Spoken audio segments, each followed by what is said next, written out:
and welcome to the Kiss Me Med Spa Aesthetic and Holistic Wellness Show.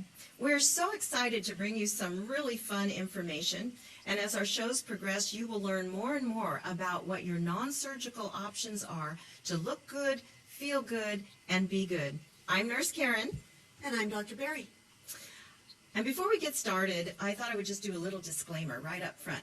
Any information that we share with you is not intended to be medical advice. We're just sharing facts, fun things, all of the information that we have from our years of experience in the aesthetics industry. So if you want to see us for a consultation to actually get more information about what we're talking about, you can always call our office and one of the girls will get you scheduled for that. So, not intended to be medical advice today. Okay, so now, Dr. Barry, in honor of Cupid and Valentine's Day, we have decided to bring you some information about your lips and the entire mouth area. So, Dr. Barry, why don't you talk to us a little bit about the anatomy around the mouth? So, this is just meant to be sort of a simple overview. So, around the lips, we have a circular purse string muscle, which is called the orbicularis oris. This muscle acts just like a purse string.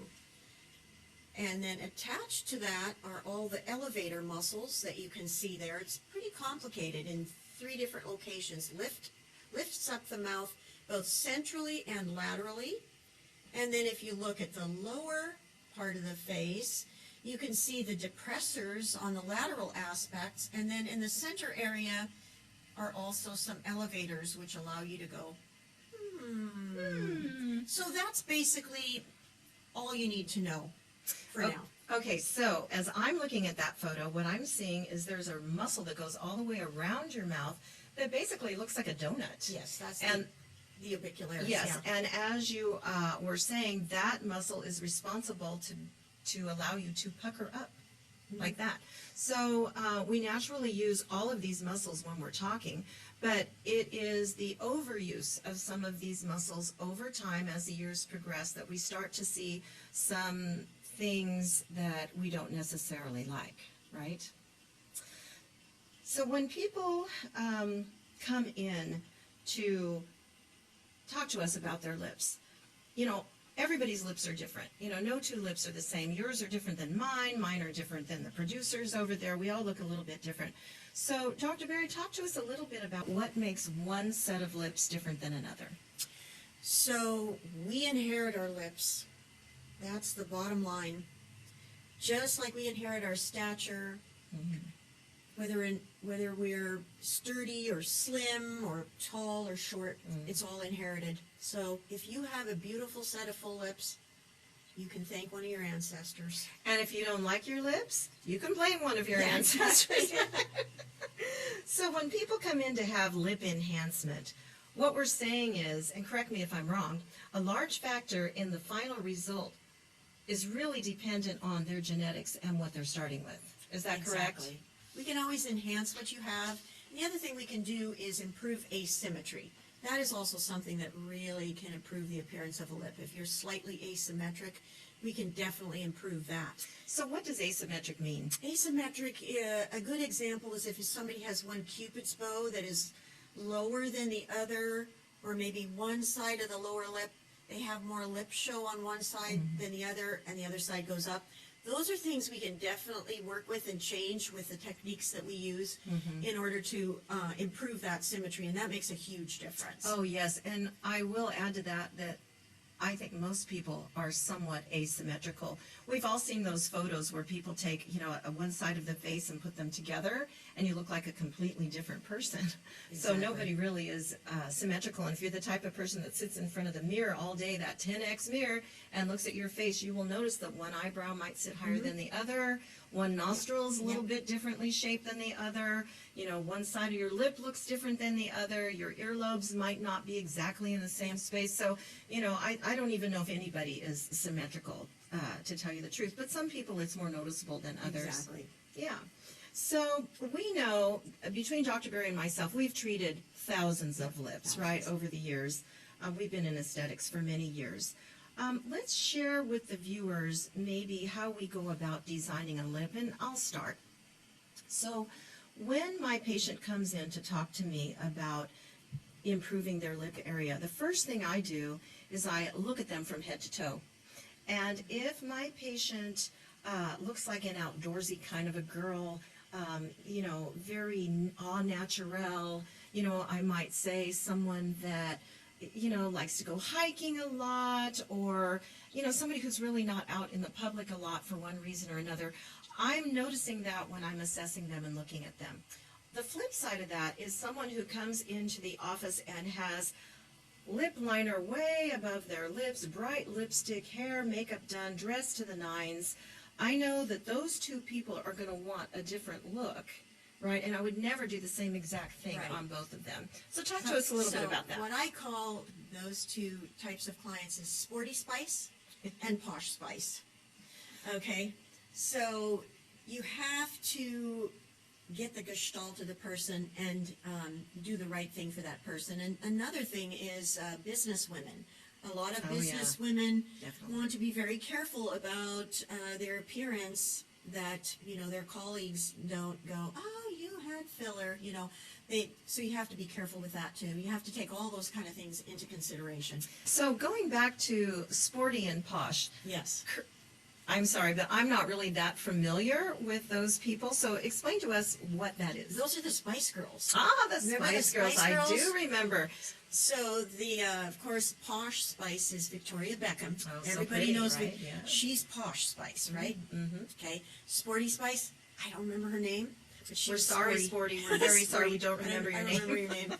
But anyway, more outdoorsy girl, girl next door kind of look. Oh yeah, so that's exactly what I was talking about. They're going to want a different lip shape, just like Dr. Berry wears her hair blonde. I wear mine dark. I'm a natural brunette. She's a natural blonde. But not all lip shapes and designs work for all people. Exactly. Same thing, just like all colors. Another thing I look at maybe is what are the goals of my patient?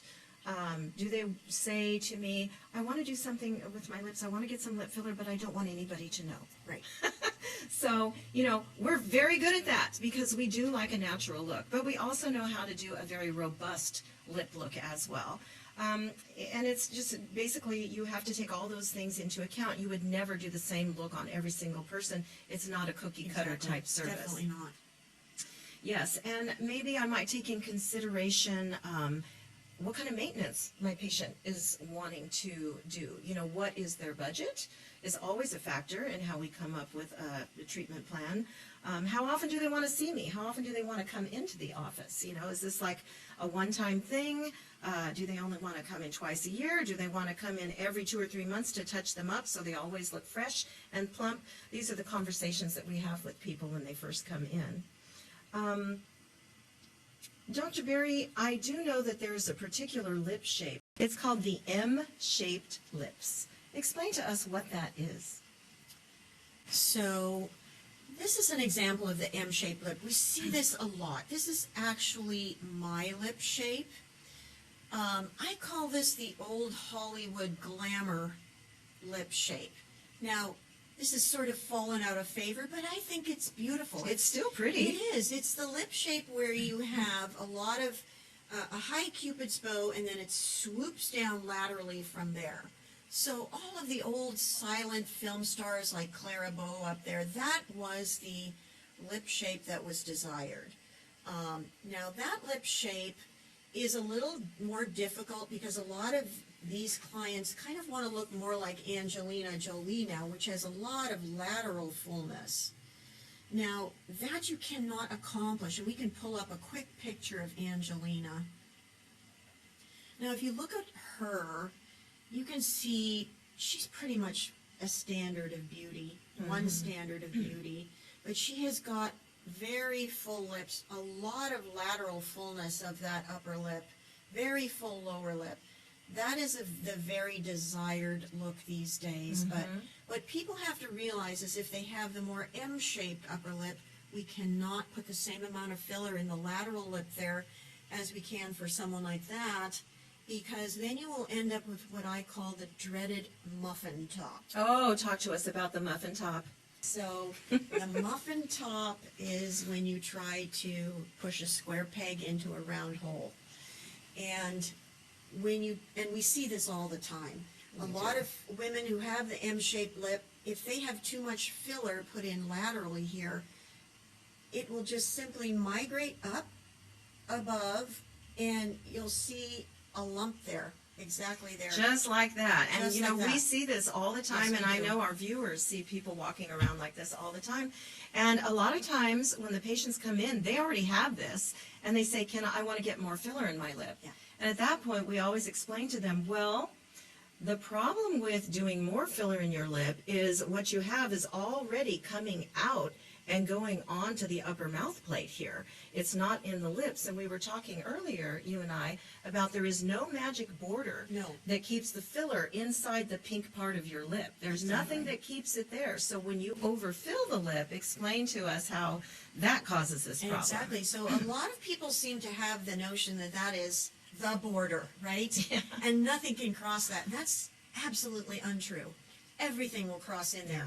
We are using our lips all the time. The muscles are moving them. So naturally, the filler, if you put a lot in, that's the other thing. If you put too much in initially Yes. and don't let it integrate, it will simply go to the path of least resistance, and it will migrate up and below your lips. And that's how you get that dreaded migration look. So we have different techniques that we use, the fence posting or the Russian type of filler placement to minimize that kind of thing.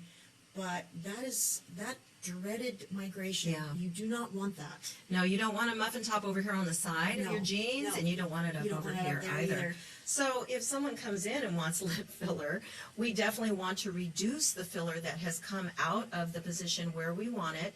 And the way we do that is simply by injecting an enzyme. But Dr. Berry, tell our viewers what are some of the considerations for the enzyme that we use to reduce the filler. So the fillers that we use are made of something called hyaluronic acid. And what I tell people, just think of hyaluronic acid as a plumping carbohydrate. It's like a spongy ball. And it's part of the plumping carbohydrates that give our skin its youthful plump look. And what makes filler different from our own hyaluronic acid is the cross-linking that is manufactured. Now, if you look behind us here, Yes, right behind right us. behind us, you can see hyaluronic acid molecules. Looks like water, but it isn't water, it's just clear molecules. Yes, clear, plump molecules, and they're cross-linked. You can see these cross-links there. Now, soft fillers have less cross-linking, and the firmer fillers have more cross-links. That's what makes them stiffer. Right. So, if you come in and you want your filler dissolved, basically what we're doing is we are using an enzyme that dissolves those bonds, and it just dissipates everything, and unbonded hyaluronic acid is just quickly absorbed by the body. You're right, the injection works very quickly. Yeah, exactly. Now, the one thing is that a lot of people who've had filler have not been told that if you have anaphylaxis to bee venom, you cannot have this dissolver done. So in other words, if you're allergic to bees, if you've been stung by a bee in the past and you were allergic to it, that's definitely a consideration for reducing your filler, because we wouldn't want to induce an anaphylactic response right in the office. Exactly, because the dissolver is just synthetic bee venom, actually. So if you have had anaphylaxis, you can't have it dissolved. No, you just have to So- live with your muffin top. Yes, and let it go down. And sometimes, believe it or not, they will tell you that, we get asked this all the time, how long does filler last? Well, the body breaks down filler at whatever rate it's going to break it down. Yeah, exactly. Just like one person's body has a fast metabolism to burn calories, someone else hangs on to every calorie they ever ate. So it's really impossible to say how long your filler is going to last. And I can tell you that I have met people that their filler was years ago, Yes. and it's still in there for some reason, and it's still way up here creating that muffin top. Some people don't want to have that filler reduced. They actually like it. and they think that that's the way it's supposed to look, and they want us to add more. It really isn't something that we want to do. Exactly. You know, because as we were saying, there's no magic border that keeps the filler inside of your lip. So if you've already got the filler coming out on the upper mouth plate above your lip line where you would put your lip liner, if the filler has already come up there and we go in to put more filler in your lip, guess where it's going to go? It's going to go up there, and that is going to get even more pronounced, Yes. and you end up with that cartoonish look Yes. that we don't think is very Marge pretty. Simpson. Yeah, it's cute for her, but we don't want to look like that. So we have been talking about lip filler. All right. Pretty straightforward. But that isn't the only thing that we can do to enhance lips. All right. Sometimes people will come in the office and they'll say, I want to do something about my lips, but I don't want to have filler. Is there anything I can do? And I can tell you yes. And in fact, we have a little video that our producer is going to put up that you can watch where I'm explaining treatment that we offer in the office as an alternative to lip filler. So what we're doing there, that's Nurse Regina there, we are doing a treatment called Lip Laze. It's done with our Fotona laser. And what I'm talking about in the video is she's just taking the laser and we're lasering inside the lip on the wet portion, and then we laser on the outside of the lip where you would put your lipstick. And the final step would be where we do a very light laser resurfacing on your vermilion border. That is the area where you would put lip liner. And this is a nice, slow improvement of the lip area. Every time you come in, which incidentally is once a month, you get the treatment done. It takes about 15 to 30 minutes to do, depending what we're doing. And each time you come in, you're slowly building collagen. It, as Dr. Berry said, it is the collagen that causes our tissue to be firm and give some bounce back to it. So this is a great alternative for people who would like to improve the lip area but don't want filler. I myself, Mike knows, the producer knows that I'm a trumpet player, as was he. And so the people like myself, we can't have lip filler because number one, we would smash it. We don't want to smash it. And number two, it would impede our ability to play when we put the mouthpiece up to our mouth. But I too would like to have my lips enhanced, you know, as I'm getting older as well. So that is a treatment that I love. It's a great alternative. I can do it and I can still play the horn. So that's a nice alternative. So even though you may not want filler, there are some things that we can do to improve your mouth area. Another thing we can do is we can do an injectable hydrator. This is a off-label use of a product that is made with hyaluronic acid, but the cross-linking is very mild and very minimal. So when we inject it into areas of the face, on the cheeks here or in the lip, it will just kind of replace some of the volume that you've lost that are making your lips wrinkly. You know, nobody wants to have those wrinkly lips, so we can do that. Another thing we can do is a lip flip. Dr. Berry, you want to talk to us about the lip flip? So the lip flip, if you think back to the anatomy picture that I showed you of the purse string muscle, the orbicularis, it pulls down and together. So we can do a little bit of Botox across that top medial vermilion border area to relax the purse string effect, and it just sort of relaxes it and lets the lip flip up. Right. And we just put a very small amount. If we put a large amount around the mouth, they wouldn't be able to form their words. You wouldn't be able to talk properly. So we can do a little bit. Yeah, we can do a little bit without really affecting the way that you speak. As we said, that muscle around the mouth is like a big donut, and we're just putting tiny little bits of a neuromodulator here and there to just cause the lip to flip up a little bit. So you see a little bit more of your upper lip, and also we can do it underneath the lip to have the bottom lip flip down. The goal is to have your lips go like this to where you have a little bit more of lip show. Now, this doesn't work for everybody. And I find that kind of amazing because when we inject neuromodulators like Botox or Dysport or one of those in the upper face, they always work. For everybody. It always works. But when we do it around the mouth, some people say, oh my gosh, it looks great. Other people, I couldn't tell at all. So that's one reason why we came up with the Kiss Me Lip Flip, which is what we call it. We do a little bit of that neuromodulator around the mouth, and then we do a tiny, tiny bit of Botox in the central part of the lip to actually make that lip. Filler. I'm sorry, yes, filler, I'm sorry. To make that lip actually flip up. Exactly. Right? And the way I consider that is just kind of reframing a house that's kind of where the frame is kind of collapsing in. You just bring the frame back up. And so when you smile, instead of your lips falling down and in, they tend to fall outward, I guess, or fall up and away. So I find that that helps a lot and looks very natural. It is a very natural look. So I can't tell you how many times people come into our office and they want to do something, but they don't. They say, I don't want to look like, and they always mention somebody. Or they'll bring a picture and say, I want to do something with my lips, but oh God, I don't want to look like this. And they show me the picture on their phone, right? So that was one thing we were talking about earlier today, about how many times, and we've worked at places like this, they force you to buy more filler than what you really need. You want to talk about that a little bit? So what I love about Kiss Me Med Spa is that you can purchase partial syringes. So when you see women whose lips look overfilled, that is because when they lose a bit of volume, they go back and they want a little bit of volume, but they are forced to buy another full syringe. So then you get this really strange stacked look, and it gets bigger and bigger and more artificial.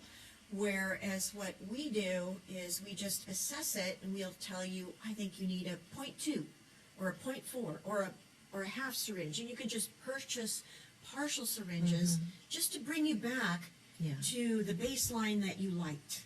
Right. And oftentimes people will, when they're coming in for their neuromodulator like Botox or Dysport or one of those, they'll say to us, do you think I need lip filler yet?